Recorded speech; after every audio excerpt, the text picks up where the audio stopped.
ہر صاحب ایمان کے دل میں فطری طور پر ایک آرزو، ایک خواہش، ایک حسرت پیدا ہوتی ہے کہ کاش کہ میں حضور کے زمانے میں ہوتا، کاش کہ میں حضور کی زیارت سے مشرف ہوتا، کاش کہ میں صحابہ کرام کی جماعت میں ہوتا اور آپ کے ساتھ جہاد و قتال کرتا۔ میں سمجھتا ہوں کہ کسی صاحب ایمان کا سینہ اس آرزو سے خالی نہیں ہونا چاہیے۔ اگر خالی ہے تو اس کا مطلب یہ ہے کہ پھر اس کے دل میں وہ قدر و قیمت نہیں ہے حضور کی صحبت کی، حضور کی معیت کی، حضور کے ساتھ جن لوگوں نے مل کر جہاد و قتال کیا۔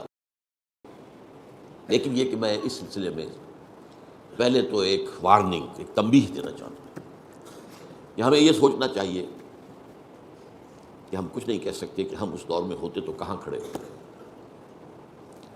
کیا پتہ آج کا فسق و فجور تو فسق و فجور ہی ہے، اس وقت ہم ہوتے تو ہمارا فسق و فجور کفر کی شکل اختیار کرتا۔ آج بھی کتنے ہی مسلمان ہیں جو داعیان حق کی مخالفت کرتے ہیں اپنے تعصب کی وجہ سے، اپنے تحزب کی وجہ سے، اپنے تکبر کی وجہ سے۔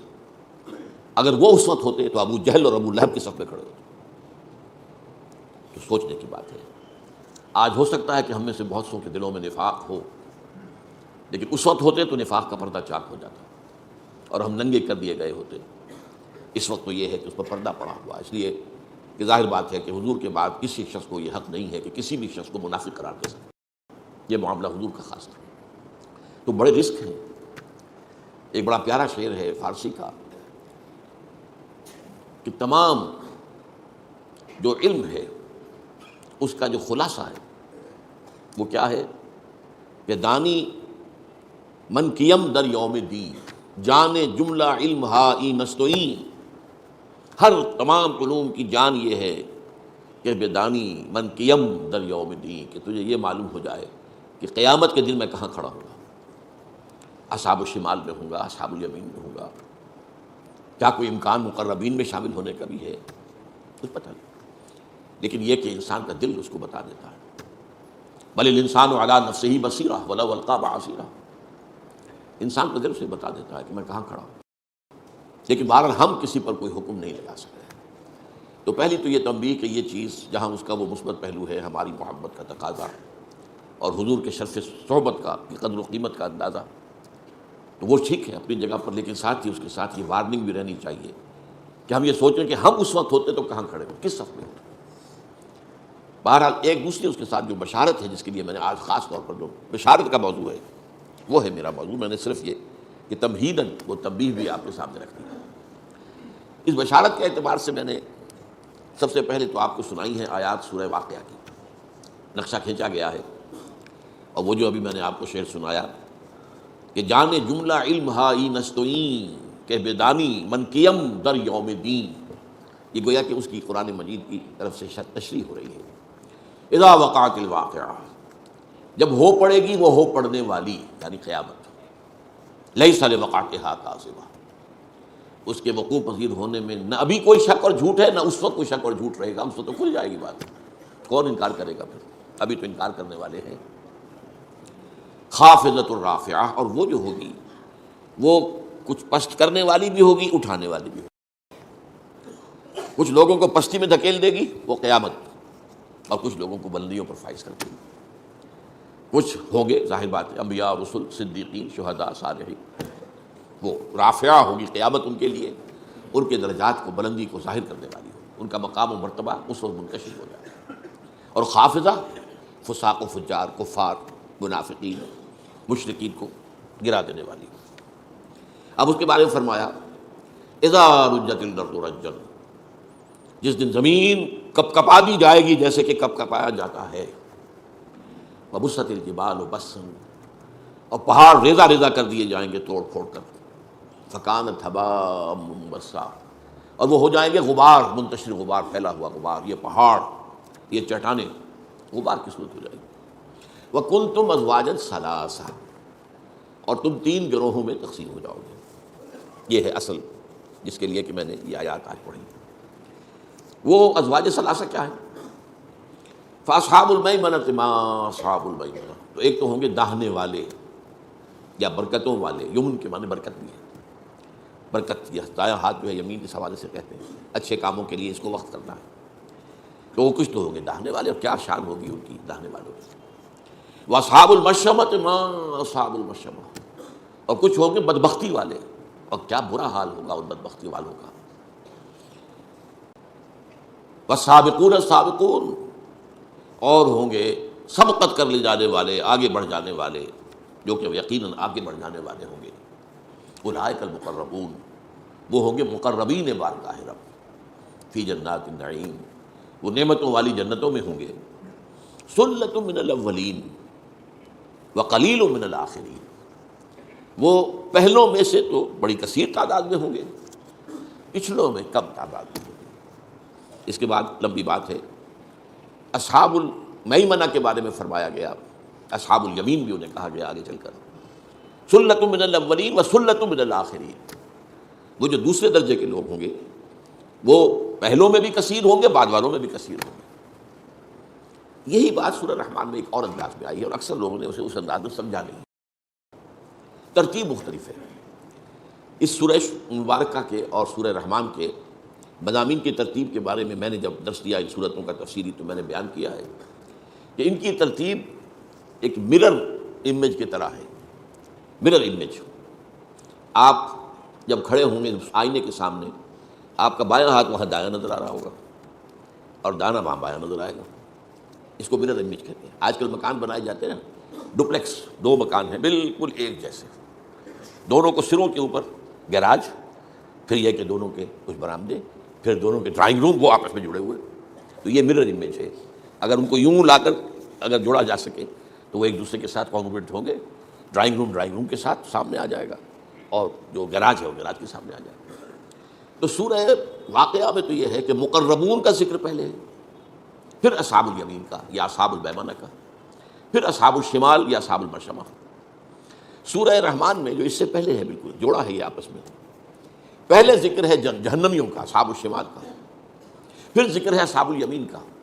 وَلِمَنْ خَافَ مَقَامَ رَبِّهِ جَنَّتَانِ، اور ان لوگوں کے لیے کہ جو اپنے رب کے ساتھ سے خوف، جو عذاب سے ڈرتے رہے، سزا سے ڈرتے رہے، محاسبے کا خوف اپنے دل میں رکھا، ان کے لیے دو جنتیں ہوں گی۔ اور یہ بھی میں نے دیکھا، میرے علم کی حد تک بہت سے لوگ اس کے سے بحث ہی نہیں کرتے۔ اور اس کے بعد آگے چل کر وَمِن دُونِهِمَا جَنَّتَانِ، اور ان کے علاوہ بھی دو جنتیں ہوں گی۔ پہلی دو جنتیں اصحاب الیمین کی ہیں، اور اس کے بعد کی دو جنتیں یہ مقربین کی ہیں۔ تو اس طریقے سے مرر امیج بن جاتا ہے ایک دوسرے کا۔ اور دو جنتیں کیوں ہیں؟ میرے نزدیک اس کی تعبیر یہ ہے کہ چونکہ جن اور انس دونوں سے خطاب صرف اس سورہ مبارکہ میں برابر ہے، پیرلل، تو ظاہر بات ہے کہ ایک جنت ہوگی جو انسانوں کے لیے ہوگی، اور ایک جنت اصحاب الیمین جو ہے وہ جنات میں سے ہوگی۔ ان دونوں کے مزاج علیحدہ، اللہ نے ان کی تخلیق علیحدہ کی ہے، ان کی مسرتیں بھی ایک دوسرے سے مختلف ہوگی، ان کے لیے لذتیں بھی ایک دوسرے سے کچھ مختلف ہوگی، لہذا ایک جنت اصحاب الیمین من الناس، من بنی آدم، دوسری جنت اصحاب الیمین من الجن، اور پھر جو اس کے آگے کی جنت ہے مقربین، جو جنات میں سے دو ہیں وہ بھی، وَمِن دُونِهُمَا جَنَّتَانِ، اور دوسری مقربین جو جنات میں سے ہو اور انسانوں میں سے۔ بہرحال اب آئیے اس کے بارے میں کچھ احادیث آپ کو سنانا چاہتا ہوں۔ اگرچہ اصولی قاعدہ یہی رہے گا، یہ میں نے کئی مرتبہ بات بیان کی ہے، آج پھر ایک حدیث کے ذہن میں آ جائے گی، مثلا جہاد کے بارے میں۔ جہاد کی میں نے جب 3 یا 9 منزلیں بیان کی آپ کے سامنے، جہاد فی سبیل اللہ، تو بلند ترین منزل تو 9 ہے، اہم ترین منزل پہلی ہے۔ اس لیے کہا گیا ای الجہاد افضل یا رسول اللہ، سب سے افضل جہاد کون سا ہے؟ فرمایا ان تجاہد نفسک فی طاعت اللہ، اپنے نفس کے اور نفس امارہ کے خلاف جہاد کرو، اسے اللہ کا مطیع بناؤ، یہ ہے سب سے افضل جہاد، سب سے یوں سمجھیے کہ اہم جہاد۔ یہ جہاد ہوگا تو اگلے کی باری آئے گی نا، پہلی منزل ہوگی تو دوسری بنے گی، دوسری ہوگی تو تیسری بنے گی، لیکن بلند تو تیسری منزل ہے، اور بلند ترین منزل جو ہے وہ قتال فی سبیل اللہ، جو محبوبیت خداوندی کا مقام ہے۔ ان اللہ یحب الذین یقاتلون فی سبیلہ صفا کانہم بنیان مرصوص، اہم ترین، افضل ترین، اور ایک ہے بلند ترین۔ اسی طریقے سے ایک عام قاعدے کی روح سے تو ظاہر بات ہے کہ جو رتبہ صحابہ کا ہے، ظاہر بات ہے بعد میں کسی کے لیے نہیں ہے۔ اس امت کا بڑے سے بڑا ولی، بڑے سے بڑا جو بھی ہمارے ہاں صوفیاء ہوں یا اولیاء اللہ ہوں، جو بھی ہوں، وہ ادنا سے ادنا صحابی سے بھی کم تر ہے درجے میں۔ یہ بات اہل سنت کے ہاں متفق علیہ، میں کسی شک و شبہ کی گنجائش نہیں۔ ہاں ہمارے کچھ جو حالات کے اندر جب وہ نعت پر آتے ہیں تو حضور کو اللہ سے اوپر لے جاتے ہیں، اور جب اپنے اولیاء اللہ کی، اپنے ممدوحین کی مدح پر آتے ہیں تو انہیں انبیاء سے بھی اوپر لے جاتے ہیں۔ ہمارے ہاں اہل تشیع اپنے ائمہ معصومین کو انبیاء اور رسول سے اوپر مانتے ہیں۔ میں نہیں کہہ سکتا، ہو سکتا ہے کہ علامہ خمینی نے، آیت اللہ خمینی نے بعد میں اپنی رائے بدل لی ہو سکتا ہے، لیکن ان کی کتاب جو ہے مشہور، اس میں تو صاف لکھا ہوا ہے، وہ چھپی بھی تھی ایک زمانے میں، مولانا محمد منظور نعمانی صاحب نے کتاب شائع کی تھی، اس کے اندر اس کا اقتباس موجود تھا۔ جو مقام اور مرتبہ ہمارے ائمہ معصومین کا ہے، اس تک نہ ملائکۃ المقربین میں سے کسی کی رسائی ہے، نہ انبیاء مرسلین میں سے کسی کی رسائی ہے۔ یہ تو جہالت ہے، خالص جہالت ہے۔ تو درجات تو یہی رہیں گے، انبیاء ہیں، پھر صدیقین ہیں، پھر شہداء ہیں، پھر صالحین ہیں، اور اسی طریقے سے صحابہ ہیں، پھر تابعین ہیں، پھر تبع تابعین ہیں، درجات بھی یہی رہیں گے ایک درجے میں، تو عمومی طور پر تو یہی۔ لیکن یہ کہ اجر و ثواب کے اعتبار سے، اور ایک خاص حدیث میں آئے گا، ابھی ہم پڑھیں گے، بعض پہلوؤں سے ہو سکتا ہے بعض والوں کے لیے بہت اونچے مراتب، بہت بلند مراتب، اور یہ اس لیے ان کو واضح کرنا ضروری ہے کہ یہ نہ سمجھیے کہ دروازے بند ہو گئے، گیٹس آر اوپن، آؤ آگے بڑھو۔ میں نے میٹرک میں نظم پڑھی تھی، بڑی پیاری نظم، چیریٹیز، انگریزی کے ہمارے نصاب میں تھی وہ، charities that soothe and heal and bless are scattered over the feet of men like flowers۔ لمبی نظم ہے یہ، لیکن اس کے آخر میں یہ جو نیکیاں ہیں، یہ میں آیت البر کے درس میں ان اشعار جو ہے انگریزی کے کوٹ بھی کیا کرتا ہوں کہ یہ جو ہے، یہ تو انسانوں کے قدموں میں پڑی ہوئی، جو چاہے اٹھا لے۔ پھول کھلے ہیں گلشن گلشن، لیکن اپنا اپنا دامن، جو چاہو آپ پھول چن لو۔ No mystery is here, no special boon for the high and not for the low. The smoke ascends as high from the heart of a humble cottage as from that of a haughty palace۔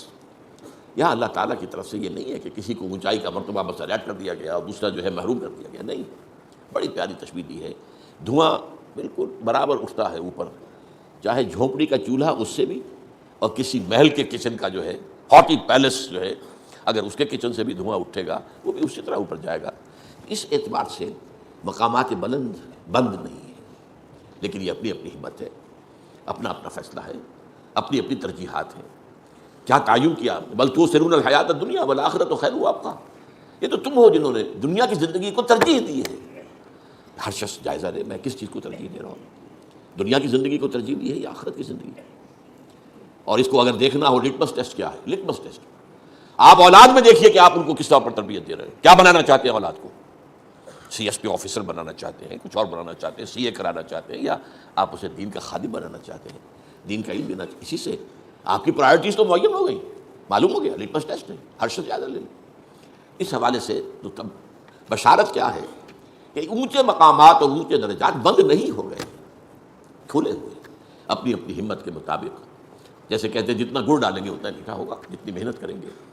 بقدر القد تکتسب المعالی، کوشش اور محنت کے ذریعے ہی بلند مقامات حاصل ہوتے ہیں۔ حضرت علی رضی اللہ تعالیٰ عنہ کی اشعار ہیں، بقدر القد تکتسب المعالی ومن طلب العلا سہر الليالي، اور جو کوئی بلند مقام حاصل کرنا چاہتا ہے اسے راتیں جاگ کر گزارنی پڑتی ہے۔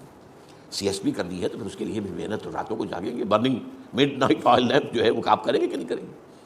تو ومن طلب العلا سہر الليالي، راتوں کو جاگ کر محنت۔ ومن طلب العلا من غیر قد، اور جو چاہے گا کہ اسے بغیر محنت اور مشقت کے بلند مقام حاصل ہو جائے، اضاع العمر فی طلب المحال، اس نے اپنی عمر کو ضائع کر لیا ایک ایسی چیز کے حصول کی کوشش میں جو ممکن ہی نہیں ہے، بغیر محنت کے ممکن ہی نہیں۔ تو وہ محنت دنیا کی ہو یا دین کی ہو، وہ تو برابر ہے، قانون برابر ہے اس کے۔ بقدر القد تکتسب المعالی، دنیا کی بھی بلندی چاہیے تو محنت کرنی پڑے گی، اور دین کی بلندی چاہیے، آخرت کی بلندی چاہیے تو بھی محنت کرنی پڑے گی۔ لیکن بشارت جو ہے وہ کیا ہے کہ دروازے بند نہیں ہیں، یوں نہ سمجھو کہ وہ بلند مقامات جو ہیں وہ تو بس اب بند ہو گئے، اب اس تک ہماری رسائی نہیں ہے۔ اب اس کے لیے میں احادیث آپ کو سنا رہا ہوں۔ عن ابی ہریرہ رضی اللہ تعالی عنہ ان رسول اللہ صلی اللہ علیہ وسلم قال ان من اشد امتی بی حبا ناس یکونون بعدی یود احدهم لو رعانی باہلہ ومالہ، رواہ مسلم۔ حضرت ابو ہریرہ راوی ہیں، اور اس کو امام مسلم نے روایت کیا اپنی صحیح میں کہ حضور نے فرمایا مجھے اپنی امت میں سے محبوب ترین لوگ وہ ہیں جو میرے بعد آئیں گے، اور ان کی خواہش یہ ہوگی کہ کسی طرح وہ اپنی اولاد اور اپنے مال سب کچھ دے کر میری رویت انہیں حاصل ہو جاتی ہے۔ یہ آرزو جو میں نے آپ سے عرض کیا، اس کا ہونا جو ہے، جس کے دل میں واقعی یہ آرزو ہے تو وہ حضور کا محبوب ترین انسان ہے۔ ان من اشد امتی لی حبا ناس یکونون بعدی یود احدهم لو رعانی باہلہ ومالہ۔ دوسری حدیث سنیے، یہ دو حدیثیں میں سنا رہا ہوں۔ عن انس قال قال رسول اللہ صلی اللہ علیہ وسلم، حضرت انس سے مروی ہے، وہ فرماتے ہیں کہ حضور نے ارشاد فرمایا، مثل امتی مثل المطر لا یدری اولہ خیر وآخر ام آخرہ، اس کو امام ترمذی نے روایت کیا ہے۔ میری امت کی مثال بارش کی سی ہے، جس کے بارے میں یہ نہیں کہا جا سکتا کہ اس کا پہلا حصہ زیادہ مفید ہوتا ہے یا آخری حصہ۔ پہلا حصہ جو ہے اگر آپ چھاجو پانی برس میں بہہ جائے گا، اسے جذب ہونے کا موقع نہیں ملتا، آخری حصہ جذب ہوتا ہے، تو جب جذب ہوتا ہے تو اسی سے پھر زمین کی برکات، زمین کے خزانے نکلتے ہیں۔ تو کہا نہیں جا سکتا، یہاں فرمایا گیا ہے کہ مثل امتی مثل المطر لا یدری اولہ خیر ام آخرہ۔ یہی حضرت جعفر سے روایت ہے، قال قال رسول اللہ صلی اللہ علیہ وسلم ابشروا ابشروا، یہ بشارت کا لفظ جو میں نے استعمال کیا، یہ بشارت کے لیے میں یہ حدیث آپ کے سامنے لایا ہوں۔ انما مثل امتی کا مثل الغیث، وہاں مطر تھا، یہاں غیث ہے، اور یہاں ابشروا کا اضافہ ہے۔